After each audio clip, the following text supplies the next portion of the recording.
நீங்கள் பார்த்து கொண்டிருப்பது நியூஸ் 21 செய்திகள். தமிழ்நாடு செய்திகளை உடனுக்குடன் தெரிந்து கொள்ள நியூஸ் 21 செய்திகளை பாருங்கள். செஞ்சி ஸ்ரீ அருணாச்சலேஸ்வரர் ஆலயத்தில் ஆணி திருமஞ்சன விழா. விழுப்புரம் மாவட்டம் செஞ்சி பீரங்கிமேடு பகுதியில் அமைந்துள்ள அருள்மிகு அருணாச்சலேஸ்வரர் கோவிலில் ஸ்ரீ சிவகாமி சுந்தரி உடனுரை ஸ்ரீ நடராஜ பெருமானுக்கு ஆணி திருமஞ்சன விழா வெகு விமர்சையாக நடைபெற்றது.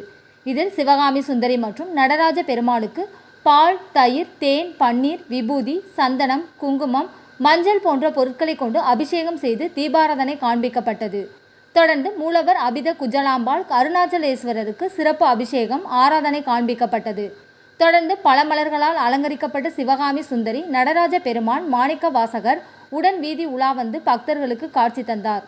இதில் பெண் பக்தர்கள் சீருடை அணிந்து கோலாட்டம் ஆடி மகிழ்ந்தனர். இதில் ஏராளமான பக்தர்கள் கலந்து கொண்டு சாமி தரிசனம் செய்தனர். நியூஸ் 21 செய்திகளுக்காக அருண் பிரகாஷ்.